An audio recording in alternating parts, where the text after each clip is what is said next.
A journey full of grace. Yeah, because Nice. I would advise anyone if you have to apply to a school outside to study, you should apply to at least three schools. At least, Hmm. okay? Yeah, they take care of my tuition, they take care of other things, even for the health insurance, they take care of 60%. So I just have to pay 40% of it.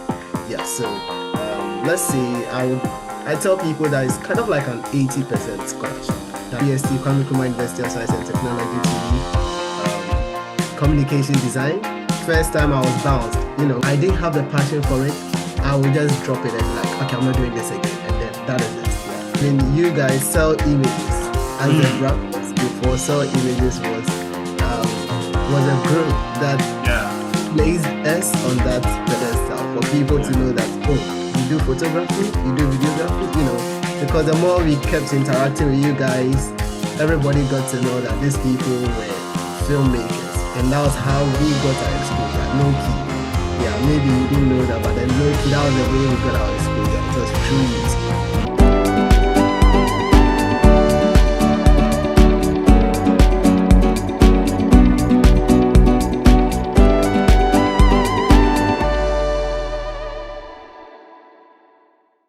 Hello guys. Yeah, this is still Selwynofori, and we are on the journey. We are still on the journey. If you still want to, or if you are convinced, or if you are not motivated to come and study in the US, this is the time. We're having conversations with people who are there, people who have seen it, who have done it, people who are still in the process. They want to encourage you. We all want to encourage you to take the step now. So today we're having a conversation with Emmanuel, right? Yeah. He'll be telling us about himself and all that. So we'll be having a conversation with him on his study abroad journey. Emmanuel, please introduce yourself and let's start from there. Let's go. Yeah, sorry, thank you for having me on your platform. Nice. It's great to sit with you once again. Yeah, you've been an amazing person. I know when I got to University of Cape Coast, undergrad, you guys were the people that laid the foundation for us when it had to do filmmaking and all that. I mean, we already knew what we were about, but then you guys were the people that were like, oh, let's go here, let's do this. Truth be told, I mean, you guys sell images as the brand was before. Sell images was a group that placed us on that pedestal for people to know that, oh, you do photography, you do videography, because the more we kept interacting with you guys, everybody got to know that these people were filmmakers. And that was how we got our exposure, low key. Yeah, maybe you didn't know that, but then low key, that was the way we got our exposure. It was true use. Yeah, it's good to have that conversation with you again. I'm Emmanuel, but a graduate of Ohio University, the School of Film, reading film. Yeah. MFA in film. Yeah. And I graduated from the University of Cape Coast with a bachelor's degree in film studies. I was a teaching assistant over there too for a year. And then I moved to the US to further study in filmmaking. So yeah, my journey has been film, and then it's still film again. Okay, so what motivated you, or what has been your motivation so far to study film and not maybe veer to maybe another course? What has been your motivation so far? Yeah, funny enough, my journey has not been film centered at the beginning. It only got to this point, in the middle of it all, because I started as a graphic designer. Yeah. In primary school, senior high school, I was a visual art student, and I only had in mind to be a graphic designer. That was like my passion. That was like what I really wanted to do, graphic design. Yeah, until I applied for school in KNUST, Kwame University of Science and Technology, to read communication design. first time I was bounced, Yeah, Oh, they gave me a different program. I wasn't like rejected, but they gave me a different program. a That was different like program. second Okay. choice. Yeah, industrial art. And I was like, really? Do I really want to do this? I had no knowledge about it, so I was like, okay, I'm not ready for this. I'm not doing this. And then Okay. I applied the second time again to KNUST again because I really wanted to do a communication design. But this time around too, they did not give me the same thing. They gave me another program, rural arts, and I was no, I'm not doing this. Yeah. So then I had no option than to apply to University of Cape Coast to read film. And I was not really into the film. I was like, okay, this is also in line with art. This is also in line with graphic design. So if I have some knowledge in graphic design, let me see what a film could also put onto the table. Yeah, so I was going into the film program with a clear notion. I knew what I was about, but then I was really interested in graphic design at the first start. I was like, okay, let me add this to my own portfolio and all that, So I went in there and first year, I was like, no, this is it. Yeah, forget about graphic design. I'm doing film. Yeah, and that was all because the people that we met over there were very welcoming. Teaching assistants, lecturers, final year students. I know by then you were in your final, if not your final year, I think third year. Yeah, people that were before us laid the foundation. So we were just tapping from their knowledge. And that was what brought me this far. I was like, okay, now I'm doing film. So I still have the knowledge in graphic design, but then I'm really film centered right now. So that was my journey when I had to do it, filmmaking. Yeah. Okay. So now let's say you are done with UCC, you studied film there. So another motivation, what motivated you? What did you realize?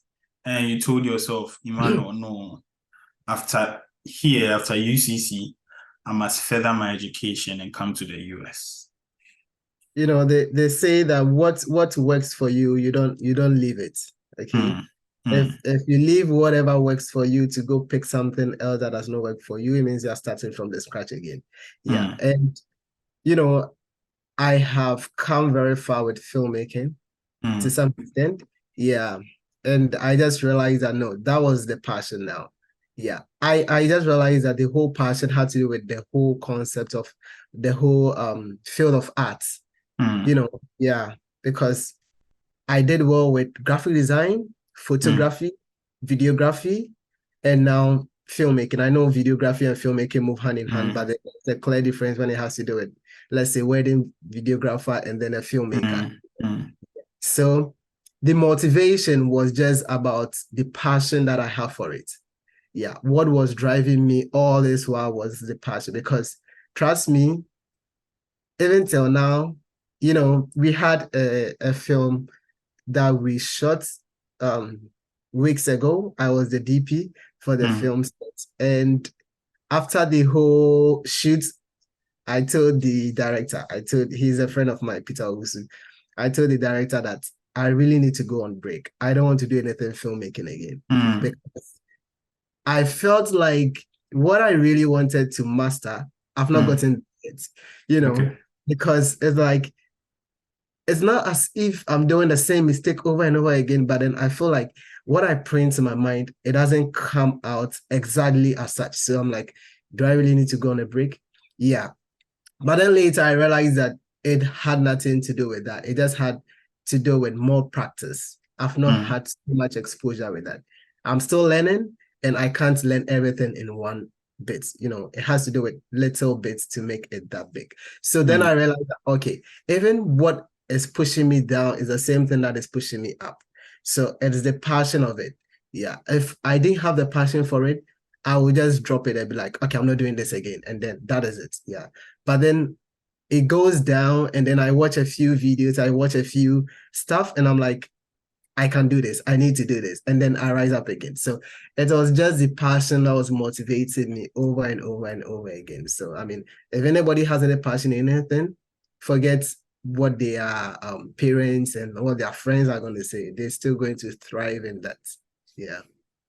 So you're saying passion, and you said something about you practicing and all that. I want to know, from Ghana to the US, when you were in UCC, I know you were privy, or you had some experience with the work that you did.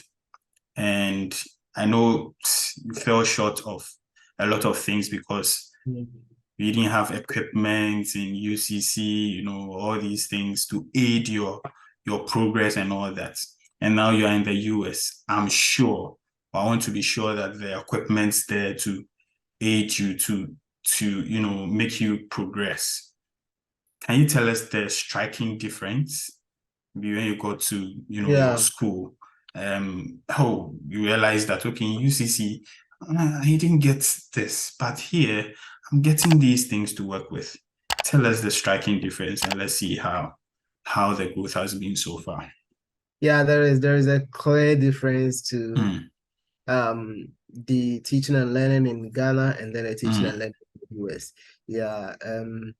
For Ghana, in the School of Film, University of Cape Coast, Department of Theatre and Film Studies, the lecturers are doing amazing. They are doing amazing. Yeah, no doubt about that. But when I interact with them, they also interact with me, asking me, what do you think? What is the difference between US and Ghana? What we teach you and all that? And I keep telling them, there is no much of a difference when it has to do with the theory that is being given us, okay? Because I go to class and then they are giving us film theories and film histories, and then they speak of George Méliès, they speak of Griffith, they speak of Scorsese, Spike Lee, and all that. And when they raise topics like that, I'm so engrossed in it and so happy because I have the knowledge about that. I have the basics about that. So when such conversations strike up, you see me raise my hand, you see me contributing and all that. And it's so interesting. But when it has to do with film, field practice, when you go on set, saying things like bring in an Apple box, bring in this, bring in that. And you're like, okay, what is an Apple box? Yeah, do we have an Apple box on set? And the thing is just close to you, but you have no knowledge about all that because you've not been exposed to that. You don't use that on film sets in Ghana. When you go to school, you don't use that for filming, so you don't have that practical knowledge about it. For my side, some of the lecturers did so well that they teach us theoretically from books. So some of the books still have pictures attached to it. So I see some of the stuff in the books. And then when I come here, I see some of the things on set. I'm like, okay, now I can relate it to each other. And I'm like, okay, this is it, But aside the theory part of it, the striking difference has to do with the practical knowledge. Yeah, we don't have too much of the equipment back in UCC, so we didn't have much knowledge when it had to do with the practical knowledge. But for me and some of my colleagues, we were lucky to have friends that had gears that were going on film sets and some shoots now and then, so we are always attached to them. So even though the school did not provide us with that, we had that knowledge when we went outside to shoot. Yeah, so I had most of my knowledge, like practical knowledge, most of them on sets, filming with friends and all that. Yeah, but when it had to do with the school giving us much practical knowledge, that was a less. Yeah, that was less to talk of. When I got to the US, I had so much knowledge. I'm like, oh, okay, now we are in for business. Yeah. So that was the difference, the striking difference. Too much theory in UCC School of Film, too much practical and Ohio School of Film. You get the point? Yeah. So that was the difference. Yeah, guys, we are still having a conversation with Emmanuel Bede. We normally call him Gray Strokes. yeah. And he's in Ohio University, right? Yes, sure. Studying film. Now we've had a conversation about your work, your journey from Ghana to the US, your film course. Now I want to go back to your background, your family background. I want people to know the family you are from? Are you the only sibling? Where do you stay in Ghana? Those things. Give us something about it. Yeah. Yeah. I live in Medina, back in Ghana, Medina, Accra, social wherever thereabouts, close to the Isamampum Cemetery, all that. Yeah. But yeah, I lived in Medina, Okay. and I'm the second of 4 children of my dad and mom. But then the first son, so 2 boys, 2 girls. Yeah, the first, and then the second of the 4 children. Okay. What again am I to say? I'm an ever. I don't know if that is necessary in any way, but then yeah. Yeah, that's fine. Most of my friends, like you've already mentioned, know me as Emmanuel Gray. Yeah. That's just the name I put to myself. I don't know for which reason, Nice. Yeah. Nice. So most of my friends know me as Emmanuel Gray. Some people do not even know my real name when I was a teaching assistant. People used to call me by my other name, Emmanuel Gray, and they didn't know my Emmanuel Gbede. So when they see Emmanuel Gbede anywhere, printed anywhere on maybe, let's say, social media or notice board or anything, they're like, okay, are you the same person? I thought you were Gray. And I'm like, no, that is just a sign. They're like, oh, okay, yeah. So most of my friends know me as Emmanuel Gray. Yeah. Nice. Okay, now let's come back to school. I want to know how you got your graduate assistantship, the procedures you went through, to get your graduate assistantship to study in Ohio University. I know people are struggling with that. Some get admission, some don't get the graduate assistantship bit, the opportunities there, and they find it very difficult, progressing to the next stage. So what would you like to share about that? Yeah. My journey to the US was a journey full of grace. Yeah, because nice. I would advise anyone, if you have to apply to a school outside to study, you should apply to at least 3 schools, at least. Okay. Yeah.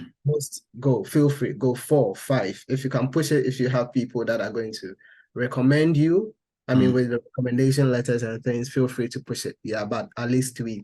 But for my journey, I applied to just 1 school, Ohio University. Oh, wow. And funny enough, I'm here, So my journey has been a journey full of grace, and we give thanks to God for that. Yeah. I will not want to bore you with all the procedures, but then the whole long and short of it is that I got here, and then it all happened because they gave me a graduate assistantship.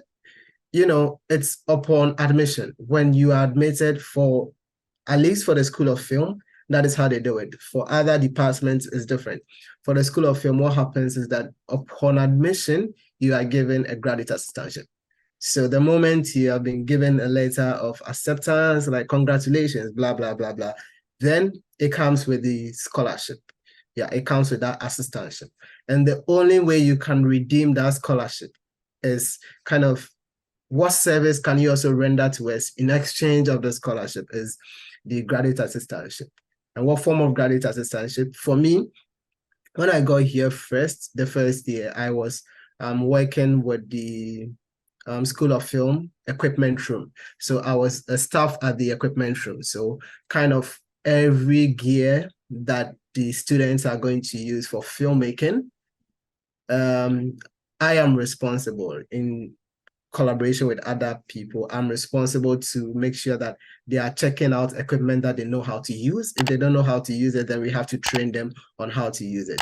Returning of equipment. If any equipment is destroyed, we put it down. And then if we have to give the person a strike, meaning that you cannot check out any equipment from the School of Film again, putting all that in order, that was the work that I was supposed to do in exchange of the assistantship that was given me. But then in this year, second year, they changed the whole thing, and then I'm given a role as a teaching assistant. So now I'm a teaching assistant to one director, actually the director of the School of Film.